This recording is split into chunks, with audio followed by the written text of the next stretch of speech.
You're listening to the Chris the Freelancer podcast.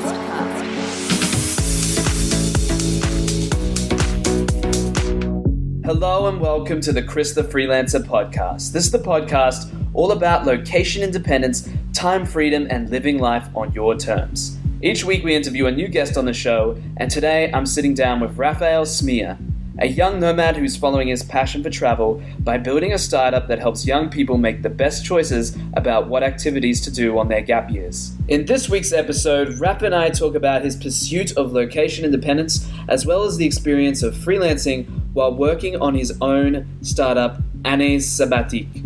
So, sit back, relax, and enjoy episode 9 with Raphael Szmir. For show notes and more, visit christhefreelancer.com. All right, hi guys, I'm here with Raphael. We're on his rooftop. He's got a pretty interesting pad here in Chiang Mai. It's like, how many levels is it? I think it's got 4 levels, and we're on the 4th level at the rooftop. Yeah, it's a pretty cool space in Niman area here in Chiang Mai, and it's a good event space as well, right? Like you had us all over for a party. Yeah, house party. Rooftop drinks, how I like to call them. So I organize these every 2 weeks. I've started doing this like when I was in Saigon, and I'm continuing to do it here in Chiang Mai. It's just really good to have every 2 weeks, like all the people I know who are in our space, like at one place, and everybody meets each other and everybody loves it. So I just continue doing it. Awesome. Well, you've got a similar story, I guess, in terms of, discovering the location-independent movement and wanting to become a part of it. But you're further along than me. You've said you've been about a year and a half now since you left Belgium? Yeah, so it's been a year and a half since I've been fully dedicating myself to it. Yeah. It's been a year and a half since I left the job, but I still worked a little bit back home, starting to, prepare. Yeah. So I guess, on that scale, I guess I've been doing it for the same time because I made the switch like about March last year that I was gonna go into this stuff, and then left Australia in January. But I like to go start at the beginning of the story. At which point did you discover the idea of being location independence, and what was it that got you really excited about it? The thing is, just to give you a little bit of an idea of where I was, mentally at the moment in which I start hearing about this concept of location independence. I'd done my gap year in Australia, actually, when I was 18, and during that year, I took English classes, and I did some volunteering, and I worked in Australia to fund and finance my travels. And it was a fantastic year for me. It was really life-changing. I realized I was loving learning languages. I was loving being in an environment that changes all the time. I was loving meeting new people all the time, being in contact with nature, and generally speaking, these are things you see when you think of travel. Yeah. So I realized that I had this desire to travel and changing environments all the time. And then after that, I went to university for 3 years, and when I was at university, I felt like I had to make a choice between going back to traveling, after I would finish, and making basically a move towards a little bit more of the career path. And I felt that either my plan at the time was okay, I'm gonna finish my studies. I'll go spend a year, take another working holiday visa in Canada this time. And I would probably pick fruits again, or work in ski resorts, or basically not do the kind of jobs you want to be doing when you've finished a degree of business and communications. Yeah. And so I felt all right, I'll do this for a year, and I'll just follow my drive for travel. And then after that, only I'll go and follow the other thing I really want to do is, work in the areas of marketing, communications, and business. And so basically, these two objectives were completely at the opposite of each other. And I had a problem with that. But that was the best solution I had at that time. And basically, my now ex-girlfriend, and I'm so happy she did that, she sent me that podcast. It was actually The Love Affair Travel by Ian Robinson. And it was the episodes by Johnny Ward. I remember quite clearly. And that's the first time I heard someone's story of, basically someone who's working on a computer, doing business entrepreneurship, marketing related things, and at the same time was moving around. I was like just so amazed. I was like, oh my God, this is the ticket. This is amazing. I want to do that. And since, it's been, that was definitely like the moment where I just realized that, I have to go more into it, and I start getting, like, as you're saying, also like obsessed with it. That's where all the research started, basically. Yeah, I had a similar thing. When I finished my trip, it was like a trip to the US. It was like 6 months study abroad. Caught the travel bug, came home. I was almost finished university, and I wanted to focus on my career and kind of build a career. But at the same time, travel was the most fulfilling thing for me. Yeah. And I was just like, okay, I'll finish university. I'll do the Canada thing. I'll do the... You also wanted to do a working holiday in Canada?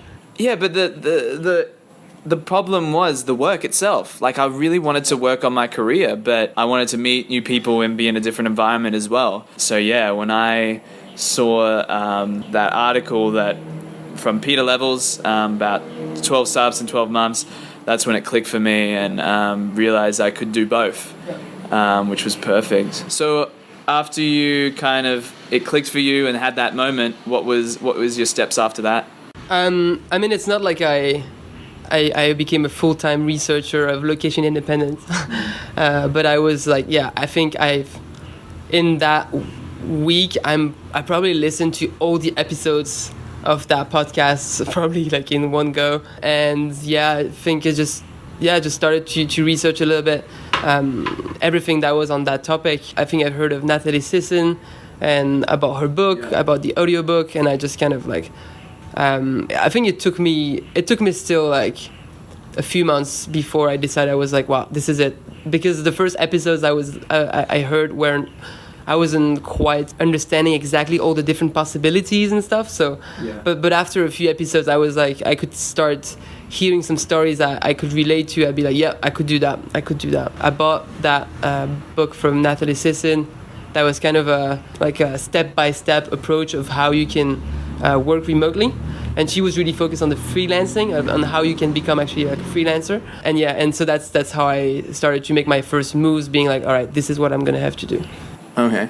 And did you have a clear idea of the career you wanted to go down? You already had, I guess you'd studied the business and communications at university. Was that you already had a clear idea of what you wanted to do after university, and you were just fitting that into the location independent model, or you had to kind of think of what careers you could do within that? No, I think in that way I was kind of lucky, because I more or less knew I wanted to work in the areas of marketing, communications. I knew that at some point I would want to have my own business, and therefore I would have to start by working for someone else and working in business, in a business. It would have to be like an NGO or a startup or a big company. I think the big company option was like already understood that this was probably not exactly for me, but I knew I wanted to work for a business, an organization, and my strategy to get my foot into the door was to work in something I knew I was already decent at, and something I'd done a little bit before, was like marketing and communications. I thought, okay, well, I need to have a skill that I can bring to someone else. And well, she was giving that diagram, which I think was very good. She was saying like, hey, if you want to figure out what you have to do, try to find the common denominator, between these three. So there's like something you're really passionate about, something you really like, something that you're good at, and something that people want you for. So something that's demanded and something that can bring value, right? And then I figured like that this whole, like from this, like social media and marketing and communications would be a good deal for me. So I didn't have to do like a big compromise, in order to do what I wanted to do. It was kind of like really like merging already what I had in mind with like the new model of location independence, right? Yeah. And I'm not doing exactly what I wanted to do back then, but that's still good. I mean, I'm still happy I went through that. How's it different now? The activity is just different. So the kind of skills are similar, but what I'm offering to the people I work with is different. Okay, so you're talking about social media back then, and then now you do kind of other parts of the marketing mix? It's really that there's some of that, but it's so back then I figured, all right, if I want to offer my skills to someone, I always knew that's something I knew for sure also, is that the kind of activity I want to do, I want to, help young people to develop personally through travel and experiences abroad. And I knew that whatever I would do, that was, whatever business I would work with, whatever kind of clients I would get, they would have to fit that. Their business would have to be, aligned with my personal mission I gave to myself. Okay. And at that time, what I wanted to do was to freelance and offer social media marketing services to gap year agencies. Oh, okay. Wow, you really niched down. Yeah, I niched down. And that worked for you? And I basically worked on that for probably like 9 months or so. I even I even entered like a business competition, and it was an innovative business competition. The guys were like, "Oh, this is totally not innovative. Get out of here!" And I was like, "I don't care. This is gonna work." And I'm sure it could have worked, to be honest. It's just that after 9 months of working on this, I realized that this was basically, I was too dependent on my clients. That would be those gap year agencies. So one thing that's very important for me is to take time off. It's not something I take a lot at this point in time, but it's something I know I want. So I want to take 3 times per year, 1 month off. And I know that's something they would not accept, because if you're providing a service like social media marketing, it's and you decide to leave 3 months out of the year and not be there, people are going to dislike it. And in that situation, I was very dependent on my clients. So I decided, I was like, oh my God, this is not very passive money, as some people, of a passive income, as some people refer it to, meaning that the day I stopped working with them, I'm not really generating an income for myself anymore. And the revenues would really go down. And so that's when I realized, I was like, no, this is not the right business model for me. I completely have to change. And that's what I did. So. Okay. And you mentioned, I guess, that you wanted to work with companies that shared, I guess, your mission for, inspiring people and the gap year thing. Yeah.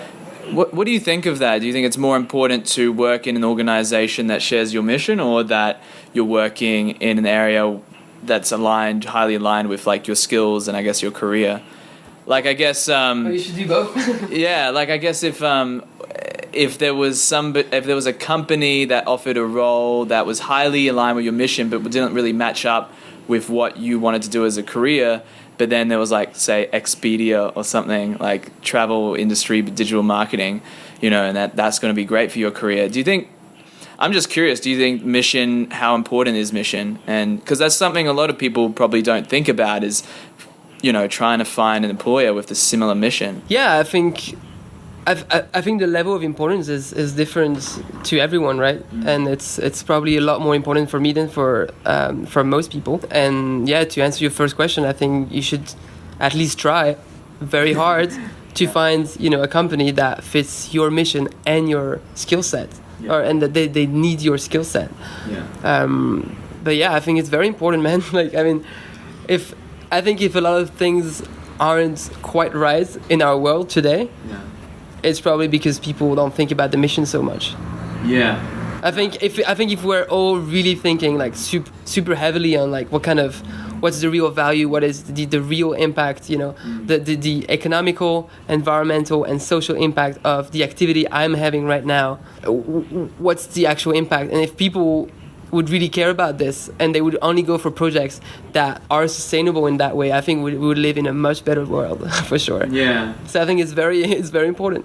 And at the same time, we'll get into your business as we go along, but I guess it's really important for you, as with the business you do now, to have that experience with other companies who share a similar mission. So you have that experience of delivering that similar kind of service, I guess. The work I did for that business didn't even go as far, because I was still at university almost. I mean, when I dropped the idea, I hadn't started really approaching clients. Okay, which idea is this? So sorry, this is the first business idea I had, which is to help those companies with social media marketing services. I actually never even made it that far to pitch anything to anyone. Okay, so it was a service-based business. It was a service-based business, and what I did, and I'm so happy I did that, because it ended up helping me with what I'm doing today. I figured, I was like, okay, I'm going to have a service-based business, and but there's only so much you can learn by yourself, and there's only so much you can learn from university, and so much you can learn from podcasts. So I decided I would go and have a really hands-on experience in the workplace to train myself in a way. And so I decided to go work for what is probably one of the leading social media marketing agency in Europe, and I worked for them for 6 months, knowing I was going to get out. So I went there just fully to learn as much as I could. And actually I had such a great time. I could have seen myself continue, because I was in a good situation. I was enjoying the work. I was working a lot, but I was enjoying the work. I was enjoying the environment. I was working with amazing people. They even offered me so we were working in Brussels, but they offered me a position potentially in London, and I turned that down because I knew that deep inside the best thing for me was to do the location independent thing. It was a hard decision, but I was like, no, all right, let that position go and just go do the location independent thing. And the skills you built along the way, did you get skills, have practical skills after you came out of university, or did you study, I guess, self-teach yourself a lot of concepts, or did you have a good graduate job that you kind of learnt the stuff that you know now? How did you build your skills? It depends which skills, I guess. Do you have the marketing skills that allowed you to freelance in order to be location independent? Yeah, those skills I really got whilst working for this agency, for sure. I mean, I'd done a lot of studying. I kind of call it passive studying, because it's just I listened to a lot of podcasts. Yeah. I wish I could see the volume of books it would represent, seeing all the podcasts I listened to. It would be 2 full libraries, probably. Yeah. Big libraries. But then I listened to a lot of theory and conversations between people about what you should do as a marketer in order to grow an audience, all this stuff. But yeah, all the really technical stuff, and most of the things I really use, I think I've really learned it there at the agency. And how did you actually transition into location independence? You quit this job after 6 months, correct? And then, I guess, did you have a network of people that you freelance with, or you did the online freelancing thing, or how'd you? So the way it went is that I just realized that, all right, I have to change the idea. This is not going to be the perfect model for me, so I have to change.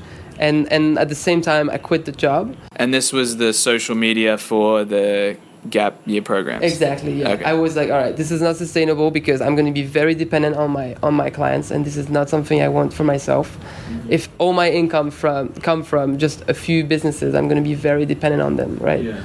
Because you're just gonna have to please them, all the time, and if you don't, and they're just gonna say, all right, we don't want to work with you anymore because of this and that, and then all of a sudden, then you're like, all right, I don't know, a fifth of your income is gone, or maybe half of it is gone, and I was like, no, this is not something I want. I don't want to be the slave of my clients, and so basically, I decided to work on another concept, which is what I'm spending right now 75% of my time working on, which is Années Sabbatiques, which is, as you might have figured out, in French.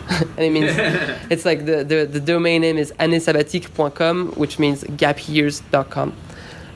But I started working on the project, and then I just assumed that it was gonna start really fast, and I could. And I started really from scratch. I was I left the job, and I started brainstorming, and then I was like, all right, this is what we can do, and then I started so it's not I left the job and it was already project semi-launched. We would get any revenues, none of that stuff. Oh, okay. And I just imagined that it would go so fast. I just completely underestimated how much time, how technically difficult what I wanted to do was, and I underestimated how long it would take to build an audience. and how long it would take to build, like also, a large list of clients. And so I started working on this thing. And then it took me probably like 2 months, and then I realized I was like, all right, I think I'm gonna still have to do some freelancing jobs, because there's no way I can just rely on this little bit of money I have. You built up some savings before you left? Yeah, I had some savings as well, but definitely not enough that I could sustain myself moving around until we would get profitable. So that's where I realized I was like, okay, this is a great idea, and this is really what I want to work on, but I'm still gonna have to compromise and still do some freelancing. Yeah. Because it's gonna take a long time. Okay, wow. So I didn't actually know that you kind of pinned your, I guess, hopes on building a location-independent business, and that was, I guess, you were thinking that was going to be your rock, your income, but then expanded into the freelancing. Yeah. That's interesting. And I am still doing freelancing now. Yeah. And I could make like 3 times more money doing the freelancing. Seriously, like I know. Of course. I could. Yeah, I know I could, but it's just like there's like a perfect fit of skill sets, business model, industry, and mission I have for myself in that business that I'm working right now. That's just like I know this is what I have to do, and I feel stronger about this. I feel stronger about the fact that I really found something great to work on, and I realized that when I compare myself to people in our community, because I think a lot of people aren't fully happy. A lot of people, for example, I'm not going to put any names or anything, but a lot of people do affiliate marketing, they do drop shipping, and they do Amazon FBA, and yes, they're making money, but deep inside, and they say it, they know they want to ultimately work on something else. Yeah. They're just like they do these things, they sell these products they maybe don't like fully believe in, but that's just a way of like making the whole location independent thing sustainable. And I think I'm doing the same thing to some extent with the freelancing, right? Yeah. I'm making those sacrifices in order to be location independent, right? Yeah. But I know that at least I've hit something that I know fits really well and would work really well, and I'm something that I can generate an income from, something I'm passionate about, something I like to work on, and something that fits my mission, right? I have that. A lot of people, they're still unsure they have it. I know I have it. Yeah, actually, I haven't actually thought of that much, and that's a great point, is the fulfillment point. And we had Christopher Chu on episode 5 of the podcast, and he's done drop shipping and FBA, and he mentioned that he at a certain point wasn't feeling fulfilled by that, and that's why he's now coaching people on sort of getting more freedom in their work, location independent business and all that. And yeah, I guess for me, I get a strong sense of fulfillment from the Chris the Freelancer project, what I do with this. But yeah, and that's one of the reasons why like drop shipping and other businesses like that aren't that appealing to me, because it's just a means to an end of income. And I think it really depends what you're selling. Like, I think it really depends what you're selling, because you could sell, for example, you could, I don't know, let me try and think of something like a very good example. If you're really into cooking, right? And you really think that cooking with your family is something that brings people closer, and you really believe that people should cook their own food because it's healthier, then I think, providing people with the products they need to cook, they could be totally fulfilled by that, right? Yeah. The question is like are they? So I think you could still you can still do affiliate marketing, you can still do drop shipping and FBA and be passionate and be fulfilled by that. It just depends what you're selling and whether that thing that you're selling fits with what you want to bring in the world, what you believe in, and what your mission is. But very few people, I think, have a mission for themselves. Yeah. Or no, I think a lot of people have a mission for themselves. Not many people have a mission for something else than themselves, like the world. Bigger mission, yeah. Yeah. Okay.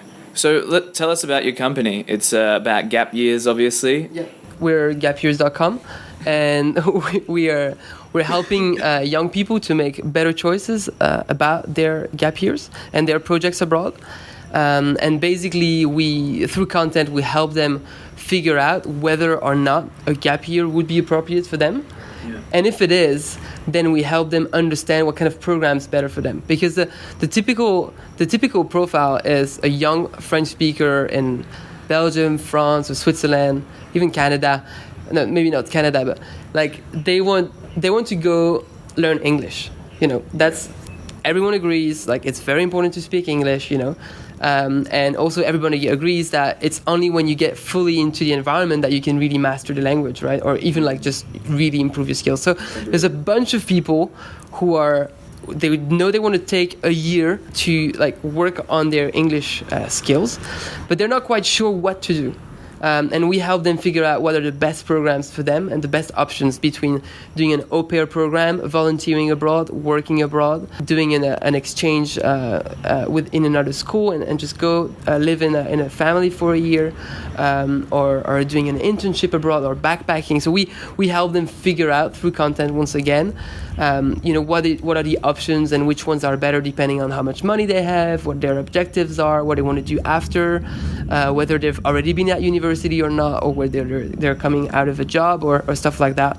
And ultimately, where I really believe we're going to be bringing the most value is that we are building a platform that centralizes all the different offers. So once they've figured out, okay, I want to do a volunteering program in Canada, right? They can go on our site under the directory section, and they can say, all right, I'm 22 years old, I'm from Belgium, and I want to go to Canada and do volunteering. And then they can find the possibilities and the projects, and they can compare. See the description of the project. They can see what's included in the price, and they can also see reviews from other people who've already done that program. So we're basically building the TripAdvisor of gap year programs. I see. And the business model on that, is that commission based or? Not really. So like right now, the way we're going to be approaching it, and we're still like at the stage of building. So we've built the site. The site is live right now. It's been a year now. We have 25,000 uniques. At the end of the month, we'll have 25,000 unique visitors on the site. We focused a lot on building the platform and getting traffic already to the site without having the directory. Yeah, right now we're still building that directory and approaching our partners. And these are the ones who are going to be financing the project.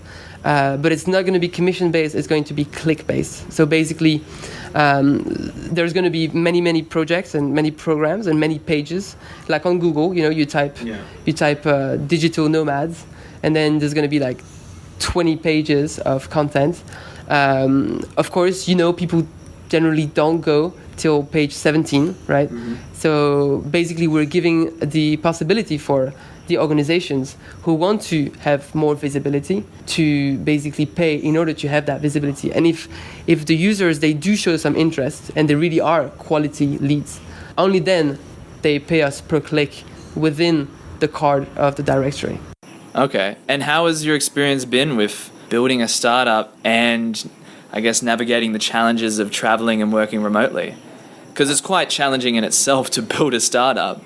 How's it been, doing that on the road? To be honest, it's not been easy for sure. But the thing is, because I did not depend on the income from the startup, it's just that the development has been slow. It doesn't make it impossible, but it's just I spend time traveling around and I'd spend time, freelancing. And the result of that is that I just wouldn't spend so much time working on the startup. And now I basically decided, I was like, my focus, and because I enjoy this so much, my focus is going to be on working on this business. And that's why I'm spending 3 months here in Chiang Mai, and I was 3 months in Saigon. And I've recently decided I would only spend 20% of my time working for clients instead of 40% before. So I could really spend more time developing the startup and basically increasing the pace at which it can be financially viable, which it is not at this point in time. Right now, I'm just investing money in it, It's been a year and a half just investing money into it. And time and everything And else. time. But it's been so worth it, dude. Like, I'm learning so much stuff. I'm like really enjoying it. When I talk when I talk about it, I'm really passionate, and it's just like, and I really believe that we're bringing something amazing that's really not been done in our market, basically. No, that's awesome that you found something that you're so passionate about. But I guess in terms of the freelancing stuff, that's that's the stuff that's really sustaining you. Oh yeah, it is. And Only. how did you find work on the road? Was it tough? Did you use online platforms or? So basically, I was getting up until like last October, I was getting like small client work here and there, very inconsistent. The only way I would want to get clients was through face-to-face meeting. Okay. So I would just do it naturally, like just go to work in co-working spaces and put myself out there, and just go to meetups and stuff like that. And that worked okay, but I think if you have such a strategy and you really want to have a lot of clients, I think it takes some time, to do that. Because it's not like you bumped into a new client every day when you do that, especially because I was really not aggressive in the way I was offering my services. It's not something I wanted to. I didn't want to like enter a co-working space and go shake everyone's hand and be like, hey, I'm the Facebook marketing guy. Yeah. Just nice to meet you. Just let's go work together, I didn't want to do that. Probably it could have gone faster if I would have done that, but I just didn't want to.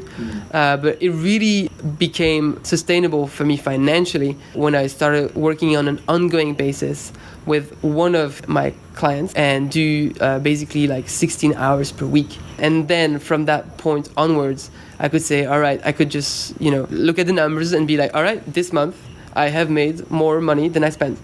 And that's only at that point that I was like, all right, this is sustainable. I can say now I'm location independent. But before, I would have, like spikes here and there, in terms of income. But overall, if I look at the bigger picture over a 6-month period, I would spend much more than I would make.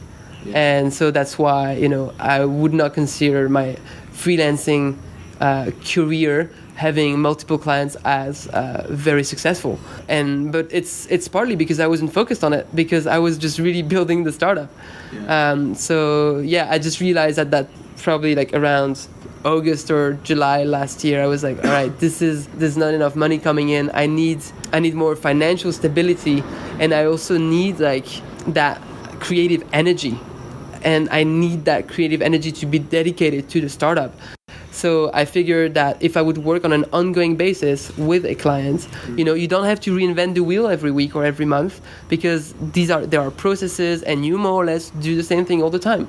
Yeah. and so I figured like I would have to make a little bit of that sacrifice, in terms of time freedom, if I wanted, and basically, say I'm going to be working 16 hours per week, and I'm not going to take 1 month of holiday if I want to.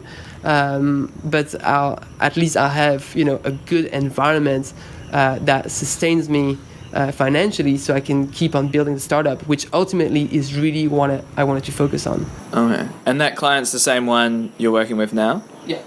And how'd you find that client? Through basically, I went to it was kind of a networking event in Brussels. It was some sort of a meetup of a group of people who all work in the travel industry, but focused on the digital side of it. And so I just went out there because I had a friend who just invited me. I was like, wow, that sounds great. I'm just going to go. And then just behaved normally there and just talk to people. And then I started talking with this guy who's today my client, and he's also my mentor for the startup. So everything is super linked. And we just became friends at first. And at the time, I was still working for the other agency and being a campaign manager. And then the guy has a business that's heavily run by advertising. So I think he had an interest in me because of that to some extent. And so just from that point onwards, we just became friends. Like he's like 39 years old, and I'm clearly younger, but we would just go have a beer together and hang out at his place or my place, and then we just really became friends. And there's probably like 9 months of friendship before I started doing before I did my first consulting project with him. And only then, after I approached him, after basically I'd made that that shift, that mental shift that I have to work with someone on an ongoing basis, only then I told him, I was like, hey, how about we work together? And then he was like, yes. Okay, so this was before you left. No, this is whilst I was already on the road. Okay. Whilst I was already on the road.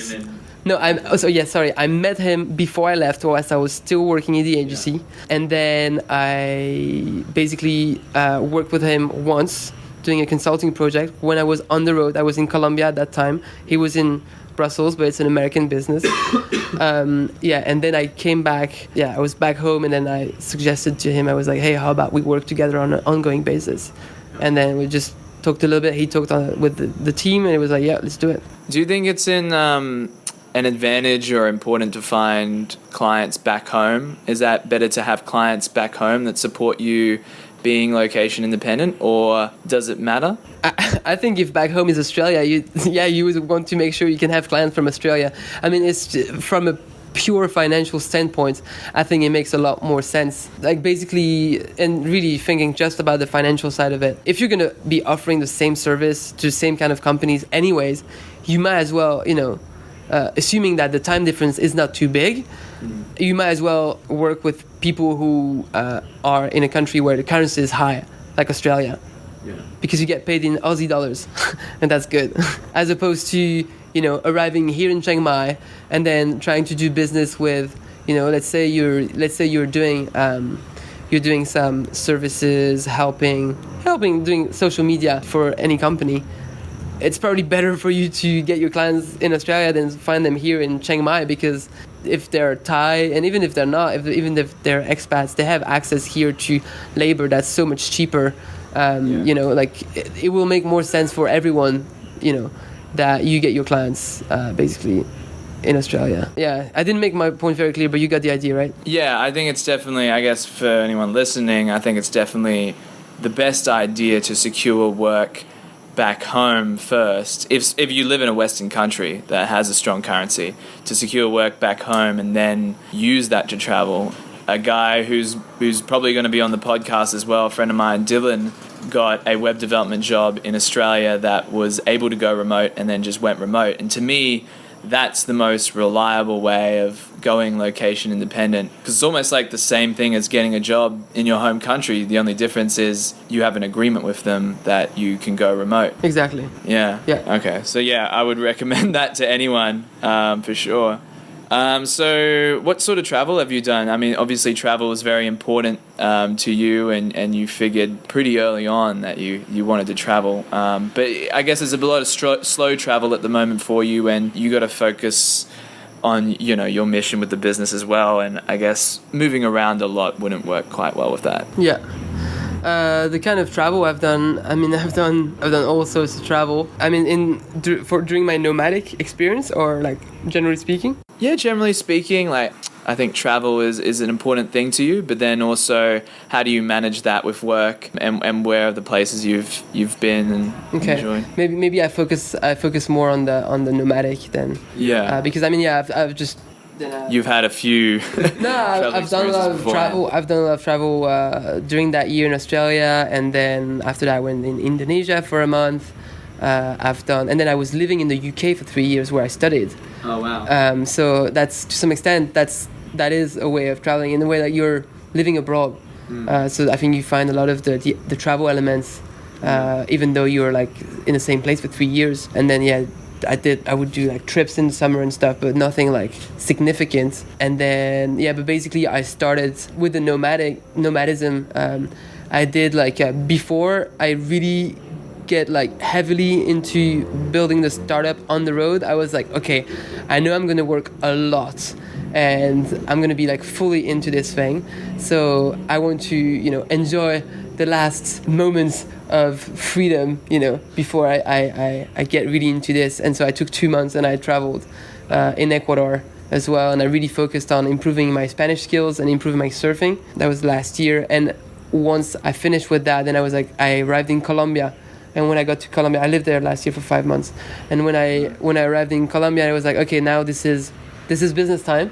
But I was still making my way towards Medellin. So it was like, it took me probably like a month to get to Medellin. So I was still I was really like on the road and like working on on the business, and that was not easy.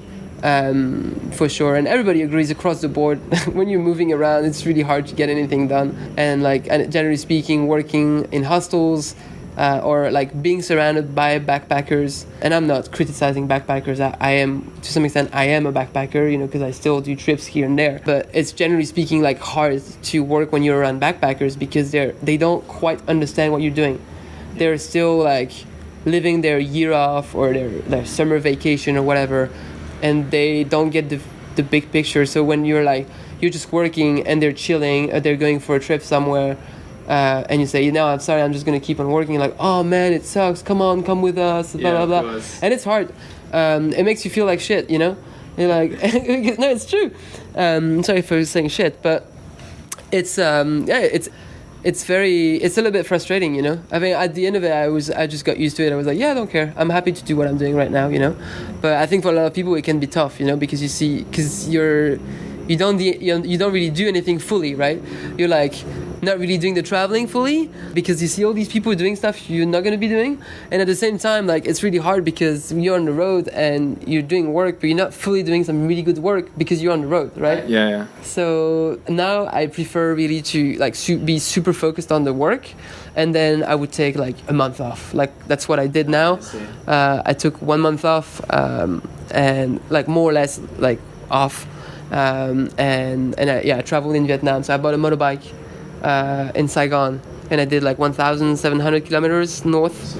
And that was like, all right, now I'm not supposed to work, so I can be a backpacker now. Yeah. And then Okay, what do you, and you obviously we're in Chiang Mai right now. Mm-hmm. What are your favorite places to work in the world? In the world? Yeah. In terms of cities? Yeah. So does Chiang Mai top the list, or? Yeah, of course. Yeah. I think for me, like, it's really important to be surrounded with like-minded people, and for a lot of people, it's the same thing. I'm not really bringing anything new here, but it's just really nice when you arrive, and the only places I've had this is Saigon and Chiang Mai so far. Okay. I was in Medellin last year. I've been working from Brussels a lot, a little bit London, Paris, Berlin, Madrid, and you go to co-working spaces and you see remote workers, you see startup founders, you see freelancers, and to some extent you have something in common with them, right? Yeah. Because of the work. But the moving around part, there's very few people who are really like moving that much, and very few people who I feel like really like identify as like location independent or nomadic people, right? Yeah. Like, and the places I've seen where there's the biggest concentration of people like that is Saigon and is Chiang Mai. Yeah. And so because of that, it's really nice. If you look it up, like if you really look at it, infrastructure is good in other places too, right? But what really makes a big difference is really like the people here in Saigon and Chiang Mai, and also, of course, the cost of living. All right. Well, if you had to, and I ask this at the end of pretty much every podcast, if you had advice, I guess in the space of like, let's say 5 minutes, like what would you tell people that want to become location independent? I think like anything, I think success is going to be dependent on how much information you have, how much knowledge you have. So I would say like educate yourself, really like what are the different possibilities. But first of all, try to really figure out, whether this is going to be something for you or not. And if you've agreed that this was going to be something for you, just figure out first whether it's really something you want to do or not. And you have to do that by consuming content, and I'm not trying to make the promotion for anyone here, really. I'm just saying, like, you should inform yourself. Just don't throw yourself out there not knowing what's going on. I mean, if you really want to give yourself the most chances, make sure you know what you're going for, and then try to figure out what the different options are. And they're probably going to fall into the categories of, am I a remote worker, or am I a freelancer that's working for clients here and there and has to find new clients on an ongoing basis, or am I an entrepreneur? But you don't have to be an entrepreneur to have income coming from an internet business, right? Just try to figure out which one is the best option for you, depending on your skill sets, depending on what you know, and what you want to do. But just just make sure you're informed. Make sure you're talking to people who understand what you're going for. Ask them what they think of your super plan for location independence is. and yeah, probably like if you're not like really in a hurry to go do it, probably like try starting your super plan, and try and see some traction and get some income already before you leave whatever is the situation you're on, right? Yeah. Because I think I haven't met too many people who've like failed at doing the location independence thing, but I could see how a lot of people like me underestimated exactly how much time it was going to take their online business to succeed, and had to stop or had to and get back to square one. So yeah, if you can already try and do as much as you can whilst you have your job or whilst you're at university, then yeah, try to get some traction before you go fully into this super plan. Super plan. Super plan. We could like make a super plan sort of thing and brand it, and because I never heard that before. The super plan, yeah, I never said it before neither. So it's just like we've just invented a new thing on the podcast here, ladies and gentlemen.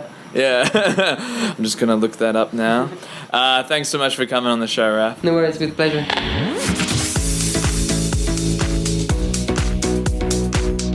Alright guys, thanks for listening. If you want to find out more about Raphael, as well as everything else we just talked about in today's episode, you can find all of that information and more in the show notes. Just head to christhefreelancer.com/podcast/Raphael-Szmir. That's christhefreelancer.com/Raphael-SZMIR.